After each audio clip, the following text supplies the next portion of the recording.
Et, vous savez, ce qui est invisible n'est pas forcément inexistant. Le fait que l'on ne puisse pas voir les djinns n'implique pas qu'ils n'existent pas pour autant. Tel est l'avis des matérialistes de notre époque et de ceux qui ont suivi leurs traces. En effet, combien existe-t-il de choses que nos yeux ne voient pas, mais dont les effets sont perceptibles? Certes, les exemples sont aussi nombreux que variés. On peut citer par exemple l'air, le courant électrique, et se limiter à cela. De plus, demandez à ces insensés qui prétendent qu'ils ne croient que ce qu'ils voient, pourquoi leur arrive-t-il parfois de voir des choses qui n'existent pas, telles que les mirages ou les hallucinations nées de l'imagination? Oui, comment admet-il que notre œil puisse voir une chose irréelle et refuse-t-il de croire qu'il existe des choses et des êtres dans ce monde que notre œil ne peut pas voir mais qui pourtant existent? Bismillah ar-Rahman ar-Rahim, mes très chers frères et sœurs, assalamu alaikum wa rahmatullahi wa barakatuh. Bienvenue sur votre chaîne Hasna Sensen. Aujourd'hui, j'aimerais, Inch'Allah, qu'on parle du sujet du monde des djinns. Nous allons voir toutes sortes de questions. De quoi sont-ils créés les djinns? Leur demeure? Mangent-ils? Boivent-ils?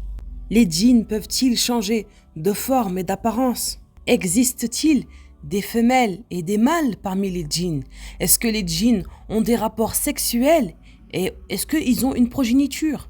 Est-ce que les djinns sont responsables de leurs actes? Est-ce que les djinns musulmans entreront au paradis? Et plein d'autres questions, Inch'Allah. C'est ce que nous allons voir à travers cette vidéo. Donc restez bien jusqu'à la fin. Bismillah, commençons. Les versets du Coran et les hadiths montrent sans équivoque que les djinns ont été créés de feu. Allah Azza wa Jal dit: et il a créé les djinns de la flamme d'un feu sans fumée. Sourate 55, verset 15. Selon Ibn Abbas, l'expression sans fumée signifie de l'extrémité de la flamme. D'autres savants pensent que cette expression signifie qu'il s'agit du plus pur et du meilleur des feux. Dieu est le plus savant. Ce qui nous importe, c'est de savoir tout simplement que les djinns ont été créés de feu et qu'il est donc une constitution tout à fait différente de la nôtre. Il dit aussi: et quant aux djinns, nous l'avions créé auparavant d'un feu d'une chaleur ardente. Sourate 15, verset 27. Ce verset nous apporte une information complémentaire. Il nous indique en effet que les djinns ont été créés avant l'homme. Allah Azza wa Jal dit aussi par la bouche d'Iblis que la malédiction soit sur lui. Tu m'as créé de feu alors que tu l'as créé d'argile. Sourate 7, verset 12. Certains argueront: comment pouvez-vous prendre les paroles d'Iblis comme une preuve alors qu'il se peut qu'il mente? Nous répondrons que la preuve ne se trouve pas dans la parole d'Iblis en elle-même, mais dans le fait que cette parole a été rapportée par Allah lui-même. Il ne sied pas à Allah de rapporter des propos mensongères. Pour ce qui est de la sunna, on peut citer le hadith du prophète Mohammed sallallahu alayhi wa sallam rapporté par Muslim et Ahmed. Les anges sont créés de lumière, les djinns d'un feu sans fumée et Adam, comme on vous l'a décrit, c'est-à-dire d'argile. Comment sont les demeures des djinns? Eh bien, les djinns préfèrent les endroits non habités par les hommes tels que les déserts et les terrains vagues. C'est pour cela que le prophète sallallahu alayhi wa sallam sortait dans le désert pour leur rappeler Allah, leur lire le Coran et leur enseigner leur religion. Ce fait est transmis par Ibn Abbas et Ibn Mas'ud dans le Sahih Muslim. Ainsi, certains parmi eux vivent dans les endroits sales, comme les poubelles, et d'autres vivent parmi les hommes. Les djinns vivent dans des lieux sales afin de manger les restes de nourriture jetés par les hommes. Aussi, certains djinns vivent dans les cimetières et les ruines. Mais pas que. On les trouve aussi dans les toilettes et dans les salles de bain. C'est pour cela que le prophète sallallahu alayhi wa sallam recherchait la protection d'Allah contre les démons mâles et les démons femelles lorsqu'ils pénétraient dans les lieux d'aisance. En ce qui concerne leur nourriture, les savants se sont divisés en 3 groupes au sujet de savoir si les djinns mangent et boivent. Certains d'entre eux prétendent que les djinns ne mangent ni ne boivent, et ceci est un propos nul et sans fondement. Un second groupe pense que certains djinns mangent et boivent et que d'autres ne mangent ni ne boivent.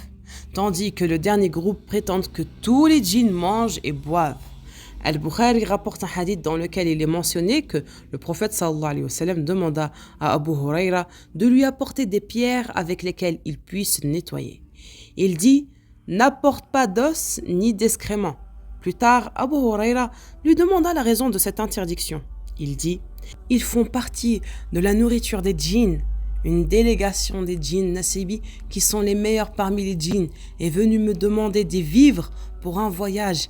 J'ai alors invoqué Allah en leur faveur, afin qu'ils ne passent pas à proximité d'un os ou d'un excrément sans pouvoir en tirer quelque nourriture. » Les djinns peuvent-ils changer de forme et d'apparence ? Les djinns ont la capacité de prendre des formes et de changer d'apparence. Selon Ibn Taymiyyah, ils peuvent prendre une forme humaine ou animale, telle qu'une vache, un scorpion, un serpent, un oiseau. Il dit aussi que le chien noir est le diable des chiens et les djinns apparaissent souvent sous cette forme. Ils peuvent aussi apparaître sous forme d'un chat noir, car en fait, le noir ajoute à la force néfaste des diables. Il est rapporté aussi qu'Iblis prit l'apparence d'un vieil homme du Najd lorsque les mécréants de Quraysh s'étaient réunis à Dar al-Nadwa, assemblée des notables de la Mecque, afin de discuter sur le sort qu'il fallait réserver à Muhammad sallallahu alayhi wa sallam. Iblis, que la malédiction soit sur lui, leur avait suggéré de le tuer. Il faut préciser que lorsqu'un djinn prend une forme humaine ou animale, alors il obéit aux lois physiques de cette forme, à savoir qu'il sera possible de le voir ou de le tuer d'un coup de feu ou de le blesser d'un coup de couteau. C'est pour cela que les djinns ne restent que peu de temps sous une telle forme, car ils deviennent alors vulnérables. En fait, ils profitent de leur invisibilité pour effrayer les gens. Existe-t-il des mâles et des femelles parmi les djinns ? Lorsque le prophète sallallahu alayhi wa sallam entrait dans les lieux des anses, il récitait cette invocation. Allahumma inni a'udhu bika min al-khubthi wal khaba'ith, c'est-à-dire ô Seigneur, je demande protection auprès de toi contre les démons mâles et les démons femelles, transmis par Anas et rapporté par Al-Bukhari et Muslim. Ceci montre clairement qu'il existe des mâles et des femelles parmi les djinns. Est-ce que les djinns ont des rapports sexuels et une progéniture ? Allah Azza wa Jal dit qu'avant eux, aucun homme ou djinn n'a défloré. Surat 55, verset 74. Il dit aussi, et lorsque nous dîmes aux anges, prosternez-vous devant Adam. Ils se prosternèrent excepté Iblis, qui était du nombre des djinns et qui se révolta contre le commandement de son Seigneur. Allez-vous cependant le prendre ainsi que sa descendance pour allier en dehors de moi, alors qu'ils vous sont ennemis? Surat 18, verset 50. Le premier verset montre que les djinns ont la capacité de déflorer, donc d'avoir des rapports sexuels. Le second montre que les djinns ont une descendance issue de ces rapports sexuels. D'une part et d'autre part, il prouve clairement qu'Iblis est un djinn et non un ange comme certains le prétendent. Est-ce que les djinns sont responsables de leurs actes ? Eh bien, tout comme les humains, les djinns sont responsables de leurs actes. En effet, Allah Azza wa Jal leur demandera le jour du jugement dernier. Ô communauté des djinns et des humains, ne vous est-il pas venu des messagers choisis parmi vous qui vous ont raconté mes signes et avertis de la rencontre de ce jour? Surat 6, verset 130. Selon l'imam Ibn Taymiyyah, les djinns observent des obligations en relation avec leur nature spécifique. Étant différents des êtres humains, leurs devoirs sont forcément différents aussi. Concernant leur religion, les djinns sont sur point comme les êtres humains. Ils peuvent être chrétiens, juifs, mécréants ou musulmans. Les musulmans parmi eux sont tout comme les musulmans parmi les hommes. Certains sont pieux, d'autres sont des pervers, d'autres encore suivent la sunna du prophète sallallahu alayhi wa sallam, tandis que d'autres commettent des innovations interdites. Et Allah montre que des djinns parmi eux ont dit « Il y a parmi nous des vertueux et d'autres qui le sont un moins. Nous étions divisés en différentes sectes. » Surat 72, verset 11. Ibn Abbas dit que la fin du verset « Nous étions divisés en différentes sectes » signifie « Il y a parmi nous des croyants et parmi nous des mécréants. » Est-ce que les djinns croyants rentreront-ils au paradis? Eh bien, les savants sont unanimes sur l'entrée en enfer des djinns mécréants. L'imam Ibn Taymiyyah dit que l'unanimité des savants sont d'avis que les djinns mécréants seront punis par le feu de l'enfer, et l'avis le plus prépondérant sur le sort des djinns croyants est qu'ils iront au paradis.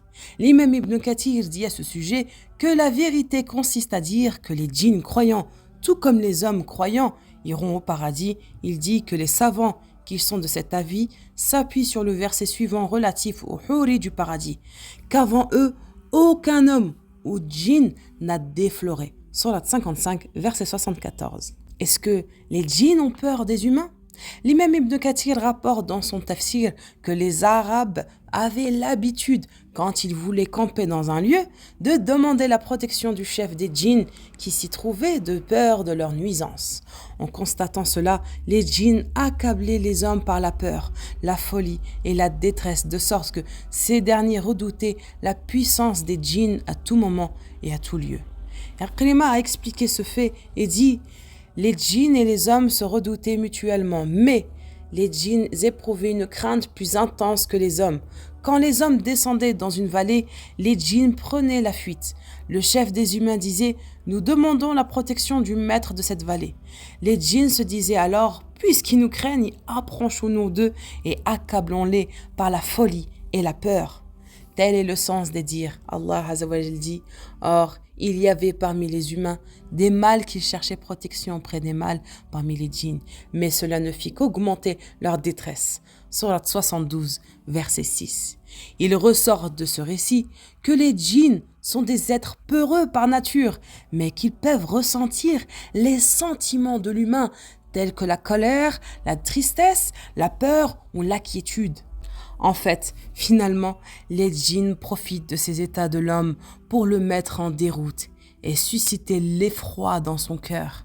Ils sont comme ces chiens qui, sitôt qu'ils ont compris que vous aviez peur, vous mordent. Et voilà, mes très chers frères et sœurs, nous sommes arrivés à la fin de la vidéo. Dumtum fi 'ayatillah wa amani. Wassalamu alaikum wa rahmatullahi wa barakatuh.